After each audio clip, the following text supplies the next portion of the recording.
Meditation is one of those things that a lot of people misunderstand or don't see the point in practicing, or get discouraged in practicing because it seems fruitless, like nothing's happening. They sit down and they try to focus on their breath, or they try to quiet their mind, and it just doesn't work, and it seems too complicated, or maybe some people even think it's impossible to meditate, at least for them in particular.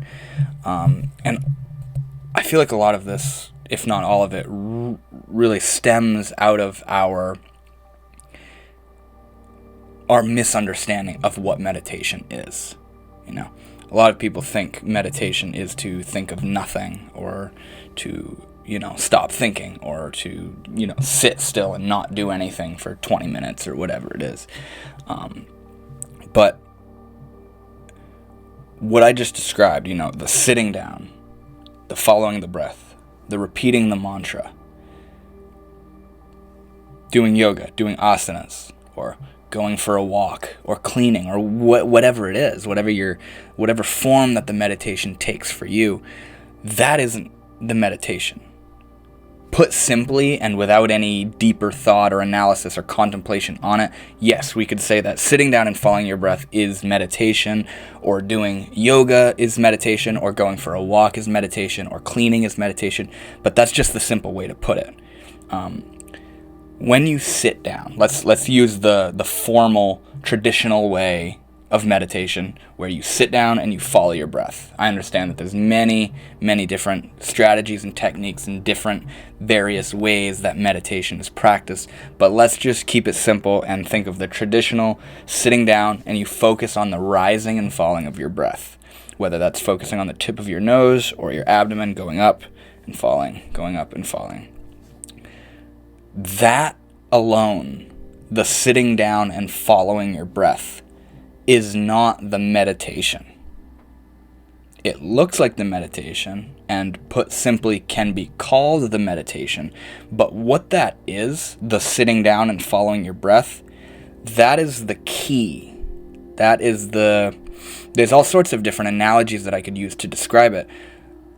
The sitting down and following your breath is the key into meditation, or perhaps the ferry across the river from a non-meditative state into a meditative state.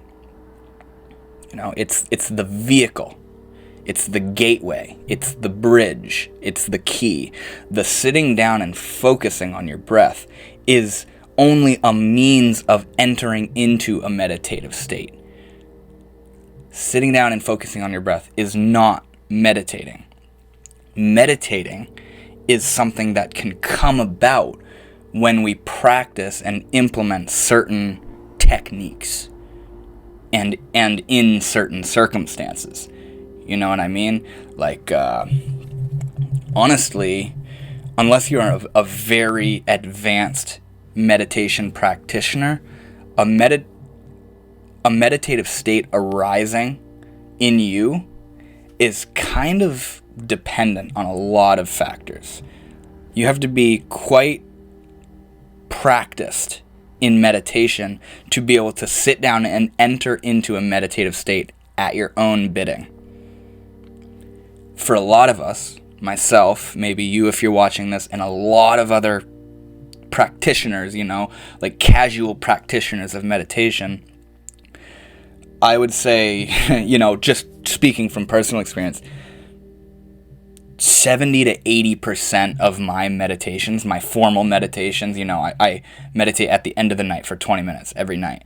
70 to 80, maybe even 90% of those are sitting and focusing on my breath. Well, trying to focus on my breath while my mind is just going all over the place, doing what it always does. Only now it's sitting still, trying to do this meditation thing. And a lot of the thoughts are, normal stuff like memories or planning or fears and desires and hopes and fantasies and all that stuff. But also, when I'm in the context of sitting and meditating, there is the thought and a desire of I'm trying to go into a space of meditation.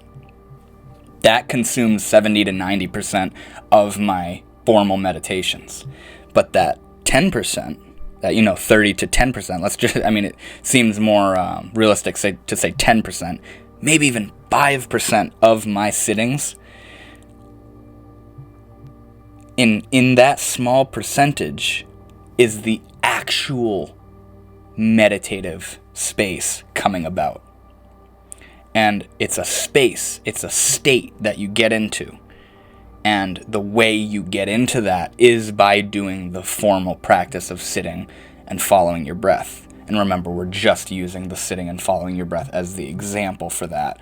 Yes, there are many other means of entering into a meditative space, but those means are just that. They are a means. They are a gateway, a vehicle. And what they bring you into in working is the meditative space. And the meditative space, to use the vocabulary of Patanjali's Ashtanga Yoga, the 8-limbed yoga, which I believe is the oldest, the farthest reaching teachings and descriptions of yoga, meditation is called dhyana. Dhyana is the meditative state, and dhyana can be described in my normie little spiritual seeker way. Dhyana is direct, unwavering communion between you and an object of meditation. That object of meditation, in this example, being the breath, the rising and falling. A state of meditation, dhyana, is unwavering communion and connection between you and that object of meditation. Where prior to dhyana, which is meditation, which is the product of practicing meditation, is to get into that meditation. Prior to dhyana is what's called dharana. Dharana is contemplation and focus on a focal point, on a object of meditation. Dharana is right before the meditative space. You could think of dharana as the actual practice or method that you're using in particular of sitting and focusing on your breath, or doing asanas, or going for a walk, or whatever your thing is. Dharana is how you're getting into dhyana. Dharana is to identify a point of focus and to concentrate on it alone, to attempt to dial in the mind, to center the mind on that point of focus alone, and do so for X amount of time, whatever it is, with the goal in mind being, hopefully it's not in mind while you're practicing the dharana, the concentration on the object of meditation, but being a little spiritual seeker, the goal is to enter into that state of dhyana, which is basically a connection between you and the object of meditation, where nothing else is grabbing at your attention. In dhyana, it is just you and the mantra, the point of focus. It is just breathing in, breathing out. Breathing in, breathing out. Breathing in, breathing out. And right now, you and me both could agree that we're not in a state of dhyana. Maybe, and if you are, I bet you're having a wonderful time. We're not in a state of dhyana. We're in a state of just kind of amusement, hanging out, learning about spiritual stuff, watching this video, me making this video, talking about stuff. To sit here and repeat a mantra, breathing in, breathing out, breathing in, breathing out, is boring and repetitive, and maybe seems pointless and annoying or whatever it is, and the mind is elsewhere. What else am I going to talk about? What else is he going to say? What's the point of this? Where is this going? I don't want to watch this anymore. I'm going to go do this. Oh, I'm hungry. Oh, I want to go do this. The mind is just all over the place because we're not in that formal setting of attempting to enter into a meditative space. But in dhyana itself, in the meditative space, there is only the mantra. And in that, it's a very subtle and very delicate thing, this state of dhyana. It's I once had this strange, like, I was meditating, I was sitting and following my breath, and I entered into a state of dhyana. I entered into a state where my mind was no longer going all over the place. To further describe Ashtanga Yoga, I was beginning to experience pratyahara, which is the senses withdrawing into themselves, where things heard and things seen and things felt with the body and thoughts themselves were no longer, I was no longer going out of myself and into them. I was remaining with myself, neutralized, and the senses, now that they no longer have a subject that they're attracting the attention of, they sort of recede back into themselves, and you're still hearing, you're still seeing, you're still feeling, but your attention isn't being grabbed by them. And an example of this could be, right now I have a freezer in the back of my room, and it's making this persistent humming sound. It's just we call it white noise. The reason it's called white noise is because it's in the background and we're not often paying attention to it, or a clock ticking. If you focus on it, it's very persistent and it's constantly going. But we're so amused and absorbed into other things that are going on. Or, if you're like writing or reading and, someone could walk by or come into the room and you don't even notice. That is a subtle form of pratyahara, where you are withdrawn into your point of focus, whether that be meditation or reading or writing or whatever you're doing, that the things in the sensual world aren't grabbing your attention. They're still happening. You still sense the person walking by. I'm still sensing the sound of the freezer. You still hear the clock ticking, but you aren't actively engaged in listening to it. So that is what pratyahara is, where the sense objects aren't pulling you into them. So that was kind of what was beginning to happen in this meditative experience I was having, where I was breathing in, breathing out, breathing in, breathing out. And it started out with my mind wandering all around. And then, like I said, that 10% little window, it happened where I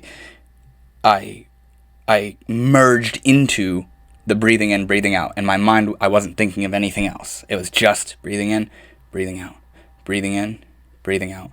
And the quality of that is, if you've experienced that, I don't need to tell it to you.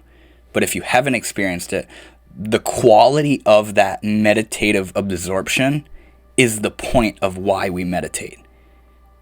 Because the quality of it is peace, silence, tranquility, stillness, presence, love, unity. No fear, no problems, no process we're undergoing and we're trying to get somewhere, but we're not quite there yet. It's just this moment where we're here, we're present, and we're not swaying all about and thinking about this, that, and the other and all over the place. The qualities of that trance, of that space, of dhyana, is why we meditate. The settling back into just what is, which is quite complicated to do in this time that we live in. And not even this time that we live in, but for thousands of years, people have had a hard time entering into a state of meditation. But to try to keep the rails of what I'm talking about, I started experiencing this state of dhyana, of being with solely the breath. And suddenly, I started getting this sort of insight, this like vision, this imaginative vision that started occurring, in my mind's eye. And I saw this body of water, and already I must mention the seeing of this visualization and moving from focusing on my breath to paying attention to this vision. That is already the dhyana, the state of dhyana, sort of dissolving and going away. It's very brief, these moments, and this is really the point of me sharing this story, is the delicacy of the state of dhyana when we're newcomers, when we're not practiced in being in that state. But I started to see this vision, and what it was this body of water, and it was completely still and calm. And what I intuitively felt that representing was the state of my own being in where I just was, which was thoughtless. Just me and the breath. Not even the me. Not even really the breath. It was just in, breathing out, breathing in, breathing out. And I saw this still body of water. And then the vision continued to manifest and form. I saw this generator or something. It was like this little underwater jet or something. And it was like blowing, it was like emitting some sort of energy from beneath the surface of the water, and it was disrupting the top of the water, causing all these ripples, and I couldn't see into the water, and the water wasn't still. And the more that this vision manifest and coalesced and came into being, the more I felt myself just back in my room, sitting right here, having just come out of a meditative state. And I'm just thinking of this imaginative vision of some sort. And yeah, there's this jet under the water, and it's emitting this energy of some sort that's causing ripples to occur on the surface of the water, which obscures the stillness of the water. And what I saw this as was this jet, or whatever it was, pump under the water, was the mind. The water itself was my being. And this jet has the ability to be not only turned on, but turned off. And in a state of dhyana, in a state of meditation, that jet is temporarily turned off, where it's not emitting that energy or pressure or force. So that allows the surface of the water to still and to calm and to just become even. But then the subtlest little thought form, and in this case, the very arising of this vision I'm describing itself, was that jet being turned back on, beginning to disturb the surface of the water. And the reason I share this is to try to describe to you the delicacy of the state of dhyana, of meditative absorption, because it's so the deeper you are into it, the harder or more challenging it's going to be broken out of it. But like I was saying a while ago, as practitioners, it's very easy for our state of dhyana, which we try so ardently and with faith and devotion to get into. It's so easy for that to be disrupted and for us to be back into, I was just experiencing a state of meditation, And if it's your first time experiencing it and you come out of it, you go, oh my God, it was working. Holy shit, that was crazy. I wasn't thinking. I was aware, but I wasn't busy focusing on my breath or trying not to think, or my mind wasn't all over the place like it usually was. It was actually working. And it's in that not only do you see what meditation's all about, but you kind of get the desire to want to go back into that. And that kind of what I'm describing right now, of the delicacy of getting into that space of dhyana, meditation, and the state preceding it, dharana, of focusing on an object of meditation in order to get into dhyana, and the desire to want to get back into that. And as I was describing earlier, the discouragement we can feel in thinking that we're not cut out to meditate, or we don't know how to, or we're not good at it, or perhaps we even think it's impossible, or whatever it is. This is all a good way of leading into me describing that you can't practice meditation. You can because meditation is the result of practicing something else. Meditation comes about as the result of doing something else. You can't practice the result. What you can practice is aligning yourself in such a way that allows for a meditative state to come about or to not come about. And see, that's just it, is you can't sit down and say, I am going to go into a state of meditation. It doesn't work like that. The mind is very complex and will just layer after layer, thought after thought, get in its own way and disturb the surface of that water, and you won't get anywhere. And it's very subtle. It's like, it's the idea of doing something with your left hand without letting your right hand know. That's the level of the subtlety of entering into the state of meditation. You can't sit down and say, I'm going to experience a meditative state. You can sit down and practice the means of entering into a state of meditation. Being, I'm going to sit down and follow my breath. And I'm not going to pay any other attention. I'm going to do the best that I can to not pay attention to any of the other thoughts that are going on, of memories of the day, the residual memories of the day, or memories of the past, or worries and concerns and all this stuff, or my desire for for following my breath leading me somewhere, of sitting down and following your breath so that you go into some other state. I'm going to forget all that, and I'm going to just follow my breath. Breathing in, breathing out. Breathing in, breathing out. And after many times of sitting down, letting go of your thoughts, and focusing on that object of meditation, which is dharana, you may enter into a state of dhyana. But it could happen your first time sitting down. You sit down, follow your breath, first time ever practicing meditation rather. You sit down, you focus on your breath, and in 5 minutes you're in a state of dhyana, of absorption into the mantra, and there you go. You did it. Other people, myself being one of them, have to practice again and again and again and again. And it's very easy to lose faith and thinking, what the hell am I doing, man? Like, I'm just sitting here.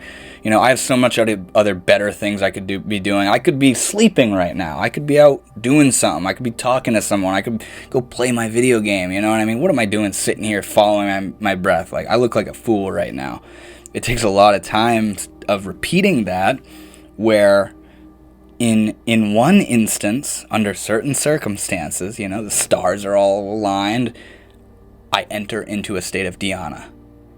And I come out of it, whether I hear a car door or, I remember something, and my attention just, the state of dhyana dissolves, and I come back and I go, oh, okay. That's what the practice is all about, is learning how to more frequently enter into that space of dhyana. So we can't force a state of dhyana, of meditation, to occur. What we can do is use our perceived apparent willpower to sit down, choose a point of focus, and to focus on it, and forget everything else.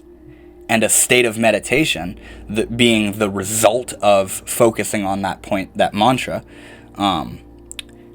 it may or may not arise, and that's kind of aside from the point. The point is to sit down, focus on the breath. That's it. Let it all go. Let it all go. Work on letting go of your desire and your philosophy as to why you're even meditating. Just sit down, focus on your breath, forget everything else for the time being. After the 10 minutes or the 20 minutes or whatever it is done, then you can go back to thinking about the point of meditation and how it did or didn't work, or why you're doing it, or why you should stop, or whatever it is. But for the interval of time that you're practicing the meditation, just focus on your mantra. And in that, the state of meditation may or may not arise. And I can use this, I can describe to you an analogy of like you can't practice meditation, you can't practice the meditative state in the same way that you can't practice the sun setting at the end of the day. Because the sun setting is a result of the day preceding, the day carrying on.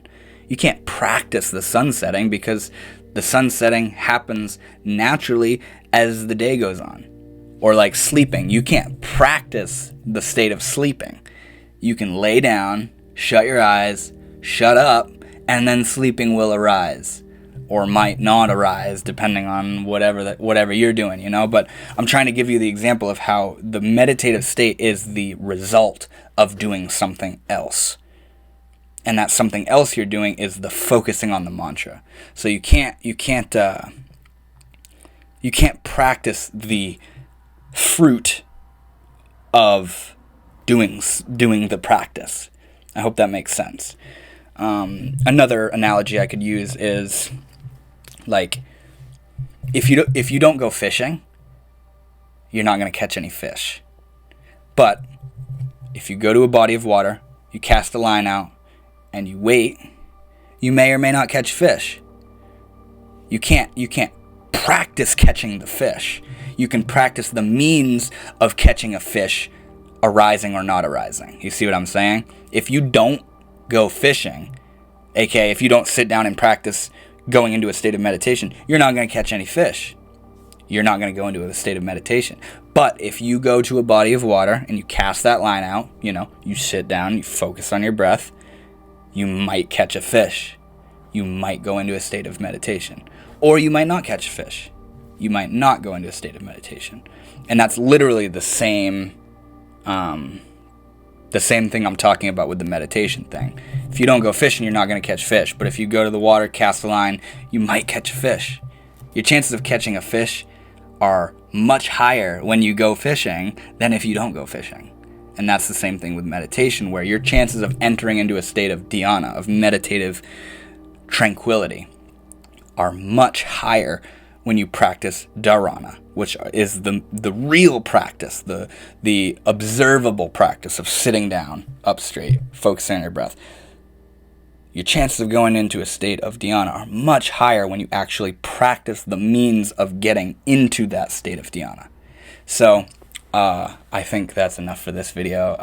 I've wanted to describe this for a little while. I was on a walk the other day, and I thought of the fishing analogy. If you don't go fishing, you're not going to catch fish. But if you go fishing, you may or may not catch fish. I was like, oh, that's kind of like how I feel about the whole meditation thing too. So yeah, I just wanted to share that with you guys. I hope it was insightful. I hope you enjoyed, and I will see you all later. Thank you so much.